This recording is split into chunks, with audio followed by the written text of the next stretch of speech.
Muy buenos días para todos. Estamos dando inicio al comité GSC correspondiente al 8 de noviembre de 2018. Calendario económico, comenzamos con cifras de China. El día de ayer, balanza comercial, subió el superávit desde los 31.7 a los 34 billones de dólares. El mercado esperaba 35. De manera interesante, las exportaciones crecieron más de lo esperado y también lo hizo las importaciones, mostrando de alguna manera que China continúa siendo en cierta medida un líder en comercio internacional y que su propósito es mantener este crecimiento. Desde el punto de vista, desde el punto de vista pormenorizado es interesante evaluar cómo viene la tendencia de esa balanza comercial o ese superávit comercial de China. Lo que ustedes pueden ver acá en esta gráfica es la dinámica entonces de la media móvil de los últimos 12 meses. Y lo que identificamos es interesante, ese superávit comercial chino, lo que me muestra la línea rosada aquí, es que viene descendiendo desde mediados del año 2016. La siguiente pregunta que uno haría entonces es cómo viene la tendencia de ese balanza comercial de China frente a Estados Unidos. Y acá lo que vemos es que a diferencia de lo que ocurre con el superávit comercial chino frente a todo el mundo, frente al de Estados Unidos, y aquí está en cifras negativas, el eje está invertido, es decir, hacia abajo aumenta el déficit estadounidense frente a China. Lo que estamos viendo aquí es que obviamente esa tendencia es aún peor de lo que tenía Donald Trump al momento de iniciar su mandato. Siempre han mencionado en nuestros comités que las políticas implementadas por Donald Trump, independiente del tema de aranceles, lo que iba a hacer era incrementar esos problemas comerciales con este país. Eh, lo que ustedes pueden ver aquí es que obviamente China ha venido de manera estructural aumentando ese superávit frente a Estados Unidos. Se había logrado corregir algo en el último año de la administración Obama, pero apenas comenzó la administración del presidente Trump, retomó esa tendencia de ese desbalance creciente y de hecho las últimas cifras al mes de septiembre son 40 billones de dólares de superávit. Si ustedes lo piensan bien, China tiene un superávit comercial frente a todo el mundo de 34 billones, frente a Estados Unidos de 40, quiere decir que frente al resto del mundo China es deficitario en cerca de 6 billones de dólares. Por lo tanto, acá no vemos cómo algunos medios decían que estas cifras de balanza comercial del día de hoy van a reducir las tensiones entre ambos países. Desde nuestro punto de vista, lo que muestra es que hay un problema desde el lado estadounidense de un alto nivel de consumo. Por supuesto, puede haber reglas que pueden irse ajustando desde el punto de vista de tratamiento de compañías chinas y estadounidenses en ambos mercados de manera más igualitaria, pero digamos que la percepción o la tendencia de los consumidores estadounidenses es difícil de cambiar con este tipo de medidas arancelarias. Y el otro país que publicó sus resultados comerciales fue Alemania, los cuales pues presentaron algo de reacción frente a lo que se había registrado durante el último mes. Como ustedes pueden ver, la balanza comercial alemana mejoró un poco de 17 a 18 billones de euros, el mercado esperaba 20, y esa balanza comercial alemana es interesante teniendo en cuenta que también los Estados Unidos ha venido criticando a este país. Pues bien, el superávit comercial de Alemania, como ustedes pueden ver, y vamos a hacer el mismo tratamiento que hicimos con el de China, muestra ya no una tendencia tan al alza como lo registró durante el periodo 2014 hasta el 2016, se estabilizó 2016-2017, parte del 2018, pero en los últimos meses ha estado por debajo de esos pues de esas cifras de 20 billones de euros de superávit mensual comercial. Frente a Estados Unidos ese superávit y al igual que China tampoco ha descendido. Entonces ustedes lo que pueden ver es que Alemania es menos superavitaria en términos comerciales frente al mundo, pero frente a Estados Unidos se ha mantenido en superávit cercano a los 5.5 billones de dólares. El último mes fue especial, estuvo por debajo de ese nivel, pero en tendencia no ha cambiado de manera significativa, así que continuaremos viendo las declaraciones del presidente Trump un poco mal alineadas desde el punto de vista del tratamiento comercial como tal, pero pues digamos que los datos duros continuarán alimentando su discurso anticomercio. Con respecto a la zona euro, hoy tenemos algunas publicaciones adicionales y tal vez más relevante que ese boletín de datos económicos de la zona euro serían las declaraciones de 3 miembros del Banco Central Europeo. Y en los Estados Unidos hoy se realizará la reunión de la Reserva Federal, pero como no hay comunicado de prensa, el mercado no espera cambios en la política monetaria. Esta va a ser la última reunión de la Reserva Federal sin declaraciones del presidente de la entidad. Así que de ahora en adelante se va a parecer un poco más a lo que estamos acostumbrados en algunos países de América Latina, donde los comunicados de los bancos centrales son acompañados sí o sí por declaraciones del director del Banco Central. Con relación a esto, tal vez lo más relevante sería observar cualquier tipo de cambio en el balance de riesgos desde nuestro punto de vista. Las últimas cifras de Estados Unidos, ya sea en temas inflacionarios o del mercado laboral, podrían generar algún sesgo alcista en términos de inflación. El mercado espera que mantenga ese balance de riesgos tanto al alza como a la baja de manera igualitaria, pero creemos nosotros que puede haber algún tipo de sorpresa en este frente y es ahí donde deberíamos estar muy pendientes. Finalizará la jornada con la reunión del Banco Central de Perú, tasa de referencia inalterada y las cifras de inflación de China. Los mercados el día de hoy están tomando, digamos, una corrección luego de varias jornadas al alza. Eh, lo que ustedes pueden ver acá es un movimiento un poco más mixto. El Standard & Poor's acaba de abrir y genera una valorización negativa de 0.3%. Desde el lado corporativo, interesante la salida de Elon Musk de la presidencia de la junta directiva de Tesla, pero él seguirá siendo el CEO de la compañía. La persona que va a asumir la presidencia de la junta directiva es alguien ya, digamos, conocido en la junta directiva, es un miembro independiente, es una australiana que hasta el bueno, tiene 6 meses para salir de su cargo actual, que era la presidenta financiera de la mayor compañía de telecomunicaciones australiana. Digamos que en cierta medida, si bien es cierto, es entendido como independiente, pues no es una desconocida para Elon Musk. Así que vamos a ver cómo reacciona el mercado con este nuevo nombramiento y esto obviamente es una de las consecuencias de ese proceso de investigación de la SEC que solicitaba pues esta división de funciones y de mejora del gobierno corporativo al interior de Tesla, luego del fallido anuncio de eh, privatizar nuevamente la compañía o de sacarla de bolsa, algo que se realizó durante el mes de agosto y generó un alto nivel de especulación sobre la compañía. Eso es todo por ahora, los dejamos con Raúl. Bueno, en la jornada de ayer el S&P tuvo un buen comportamiento al alza, se sigue acercando a nivel de entrada de los 2.795 puntos, viendo el comportamiento de la jornada de hoy. Prevemos que tenga una leve corrección teniendo en cuenta las tensiones entre el presidente Donald Trump y los demócratas en cuanto a las posibles investigaciones que quieren adelantar los últimos en cuanto al actual gobierno y las elecciones presidenciales. Por otra parte, bueno, destacar del índice S&P, cual se sitúa justamente sobre el nivel de entrada, pero como podemos ver sobre la flecha roja, esto es una confirmación de la tendencia a la baja. Estaremos monitoreando si continúa la recuperación y podríamos ver un cambio de tendencia sobre el índice norteamericano. En cuanto a los resultados, a la fecha han reportado 445 compañías, donde se puede ver un positivo en cuanto a utilidad del 82.2%, mientras que las ventas son alrededor del 60,36%. Destacar que para la jornada de hoy tenemos el reporte de resultados de Disney y de Activision Blizzard, entre otras. En cuanto al mercado de divisas, podemos ver un dólar mixto, dólar se fortalece contra las principales divisas desarrolladas y muestra un comportamiento lateral contra las principales monedas de la región.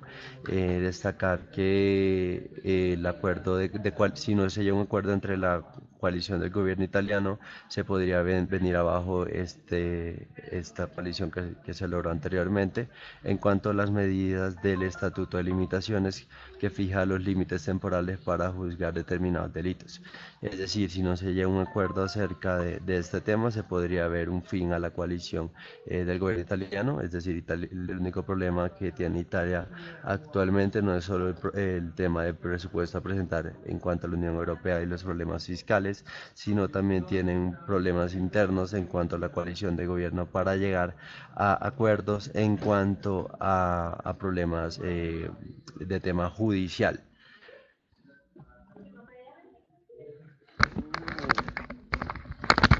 Bueno, el tema petrolero, como manifestábamos, China presentó un incremento importante de las importaciones a máximos históricos en el caso de petróleo de 9.65 millones de barriles día, para que se hagan una idea.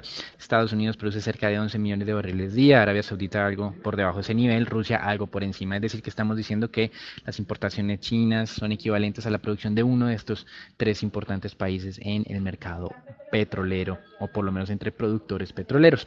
A pesar de eso, seguimos viendo algo de tendencia bajista en el precio del petróleo.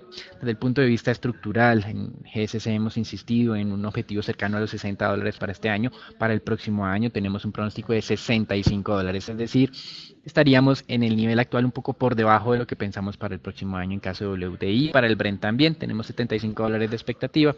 El mercado está actualmente levemente por debajo de los 72. Estaremos oscilando obviamente durante todos estos meses con mucha volatilidad, teniendo en cuenta los factores de pues políticos en este mercado, las sanciones a Irán, las tensiones entre Arabia Saudita y otros países de la región, y la problemática venezolana. Pero del otro lado, como lo manifestaba el departamento o la Agencia de Administración de Información de Energía de los Estados Unidos, o Departamento de Energía, como quieran conocerlo, sugiriendo que la producción de Estados Unidos iba a llegar rápidamente a los 12 millones de barriles día, es decir, en cierta medida Estados Unidos tendría la capacidad de compensar lo que suceda con Venezuela en los próximos 12 meses. Venezuela produce actualmente 1 millón de barriles aproximadamente, de acuerdo a varias fuentes de información no oficial, y Estados Unidos incrementaría su producción en cerca de ese millón de barriles. Así que por eso creemos nosotros que el mercado petrolero continuará parcialmente balanceado. También para ratificar lo, el view de GCC en cuanto al mercado petrolero, podemos ver inventarios de petróleo de la AIE, los cuales se expandieron 5.8 millones de barriles por encima de los 2 millones de barriles esperados por el mercado, y también gasolina aumentó 1.9 millones de barriles, es superior a una disminución de 1.7 millones de barriles esperado por el mercado. También destacar que la producción de crudo en Estados Unidos se sigue expandiendo, registrando nuevos máximos, llegando a 11.600 millones de barriles con el reporte a agosto.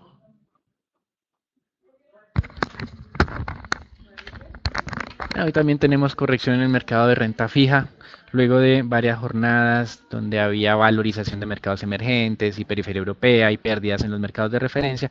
Pues ahora tenemos pérdidas en Europa y en mercados emergentes y algo de ganancia en los Estados Unidos. Sin embargo, recuerden que estructuralmente las tasas de tesoros continuarán aumentando, de acuerdo a lo que vemos en Bloomberg con respecto a las expectativas que tienen pues, los analistas frente a las tasas de tesoros a 10 años. Vemos que para cierre del 2018 la expectativa es cercana al 3.20, donde estamos actualmente. Si lo vemos de manera trimestral, el primer trimestre del próximo año la expectativa es a niveles del 3.26, 5 básicos por encima del nivel actual. Segundo trimestre 3.33, tercero 3.36 y finalizar el año cerca del 3.40. Es decir, que el mercado descuenta cerca de 20 puntos básicos más de tasa de descuento en los tesoros a 10 años de aquí a los próximos 12 meses. Es como un incremento muy moderado de pues de estas tasas de descuento, pero el mensaje es que esa tendencia o estos desajustes continuarán. Nuestra duda con base en estos temas tiene que ver básicamente con si la Fed va a finalizar esos ajustes de tasa cerca del 3%, que es lo que el mercado está esperando, o como hemos mencionado o sugerido ya en nuestros últimos comités, la entidad tendrá que sobre reaccionar a lo que es considerado la tasa neutral. Recuerden que la tasa de desempleo en Estados Unidos está en niveles cercanos al 3.7%, que el equilibrio a largo plazo para algunos es más cerca al 4.5%, es decir, hay un sobrecalentamiento de la economía. Los ingresos salariales ya vienen aumentando en niveles del 3.1% en los últimos 12 meses y históricamente cada vez que lo hace cerca de 3.84% hay algún tipo de presión inflacionaria adicional. Así que esto en conjunto con los aranceles y otros temas adicionales que hemos estado viendo en el mercado podría hacer que la Fed tenga que sobre reaccionar en esa tasa de interés y eventualmente esas expectativas de mercado del 3.40 estén por debajo de lo que vayamos a presenciar en el 2019. Eventualmente consideramos que este podría ser un escenario razonable en un ambiente muy tranquilo. Vemos que nosotros nos estamos ya apartando de esta visión. Creemos que el escenario más favorable, más posible es el de incrementos adicionales, pero no descartamos que algún tipo de problema de índole de confianza inversionista pueda modificar y hacer que la Fed retome una política monetaria un poco más expansiva a partir del año 2020. Para el próximo año, como hemos mencionado, tenemos un claro sesgo alcista en tasas de interés. Hasta aquí el reporte internacional. Recuerden, hoy, luego de 3 jornadas, estamos viendo algo de reversión en esos comportamientos positivos de los mercados accionarios. Y en Colombia, EPM ha vuelto, como ha sido costumbre durante las últimas semanas, a hacer una actualización del estado operativo de Hidroituango, anunciando ya que el día domingo, como ya hemos manifestado en el anterior comité, había abierto una de las primeras compuertas del vertedero y ayer lo que hizo fue cerrar esa compuerta y abrir las otras tres de manera remota y exitosamente. Lo que ha mencionado la compañía es que de aquí a cierre del año espera terminar las labores de impermeabilización de lo que pues son los 418 metros sobre el nivel del mar del muro que se alcanzó a construir, y el próximo año, durante todo el primer trimestre, eh,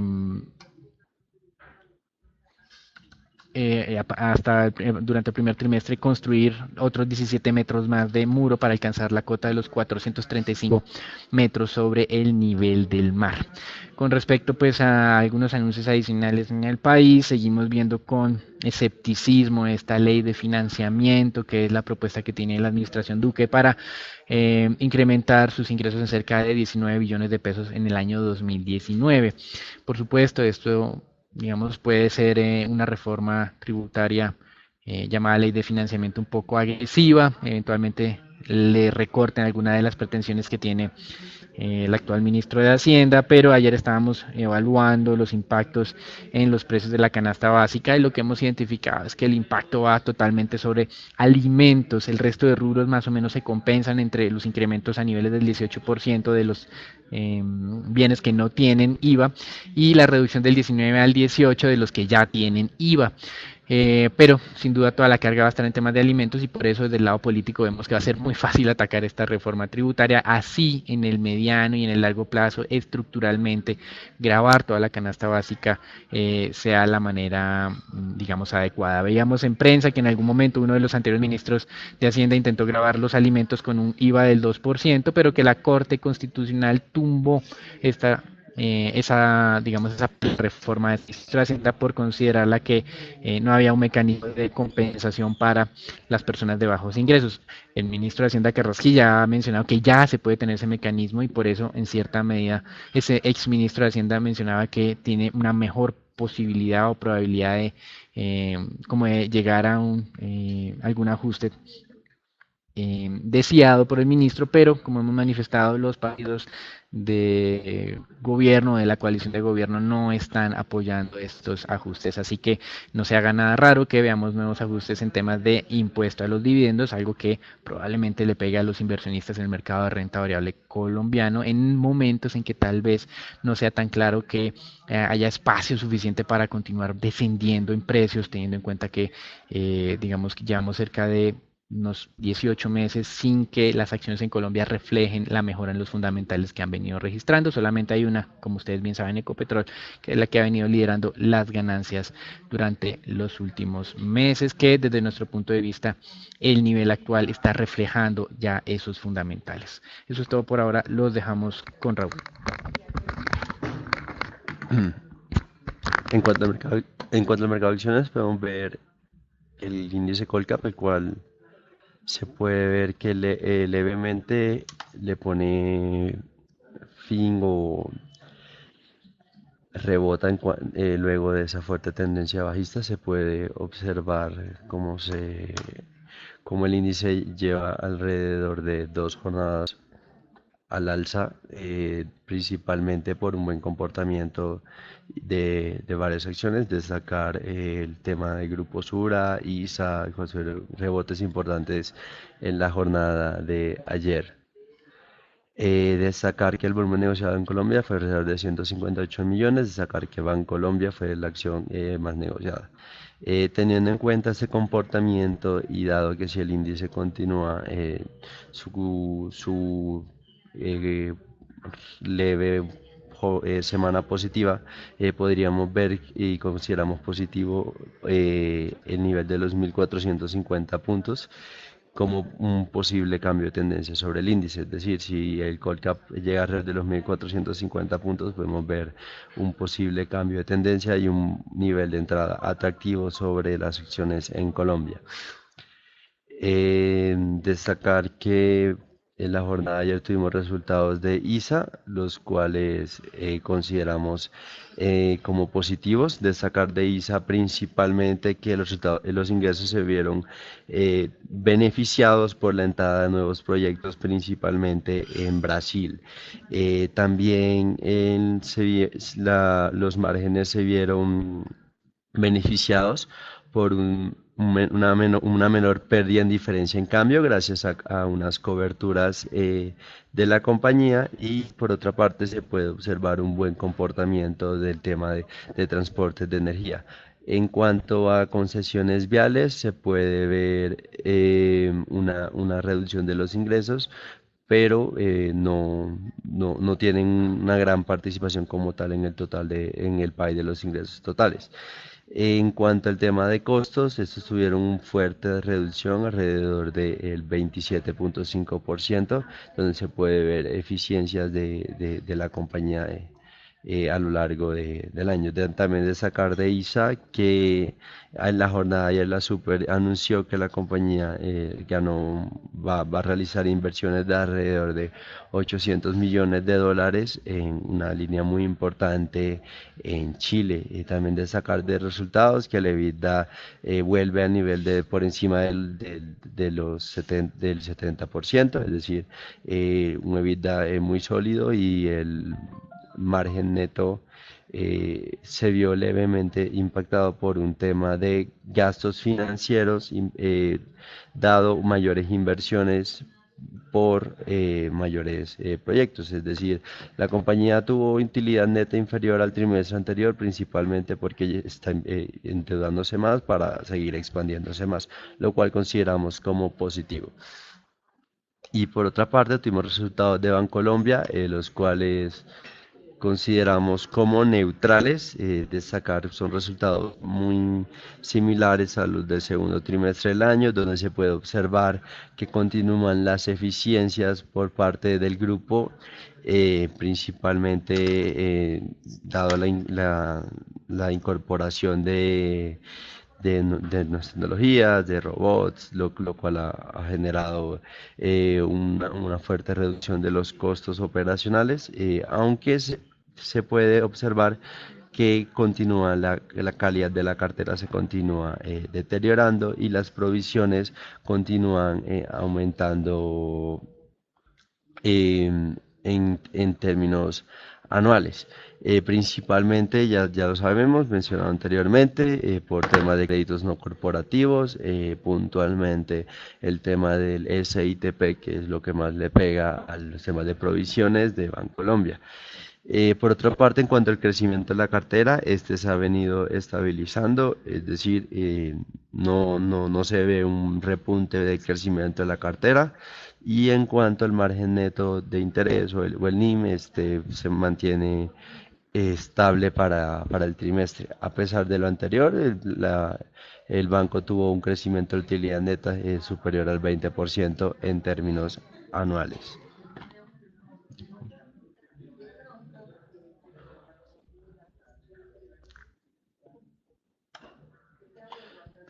Por otra parte, podemos ver un buen comportamiento de Sura en la jornada de ayer, donde consideramos relevante que Sura se está acercando poco a poco al próximo nivel de entrada. Vemos cada vez más mayor atractivo en la acción de Sura, cerró sobre 31.600 pesos en la jornada de ayer y también de sacar en cuanto al tema Sura, esperamos un buen comportamiento por parte de mayores siniestros y un buen comportamiento de Sura Asset Management que continúe en el presente trimestre. Destacar que Sura reporta resultados para el 14 de noviembre, es decir, en la próxima semana. Consideramos como nivel de entrada el nivel de los 33.626 pesos, donde consideramos un buen nivel de compra para la acción. Por otra parte, también se puede destacar ISA, que mantiene también un buen comportamiento en las últimas dos jornadas, situándose justamente sobre el nivel de entrada de los 12.000, superior al nivel de entrada de los 12.655 pesos. Destacar que en caso de ISA mantenga ese buen comportamiento, podríamos ver un cambio de tendencia en la acción, dado los buenos resultados. Podemos ver que la acción está subiendo 0,89% en la jornada de hoy. También cabe destacar de ISA, pues estamos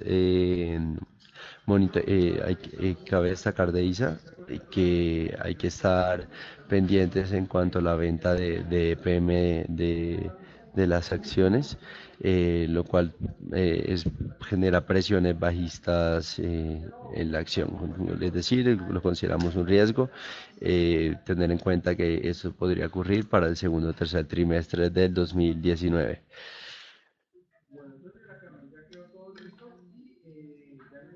En cuanto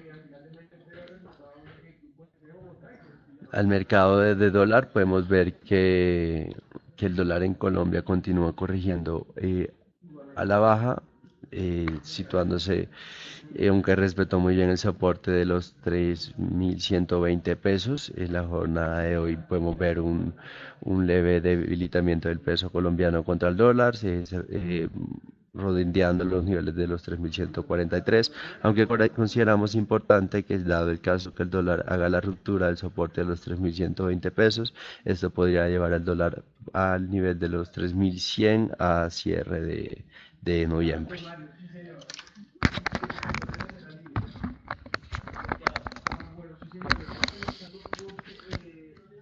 Gracias, Raúl. Con relación al mercado de deuda pública colombiano, esta jornada de respiro ha mantenido las tasas de TES algo por debajo del 6.50. Recuerden que ese nivel de largo plazo es muy interesante. Durante esta semana en algunas operaciones se estuvo superando.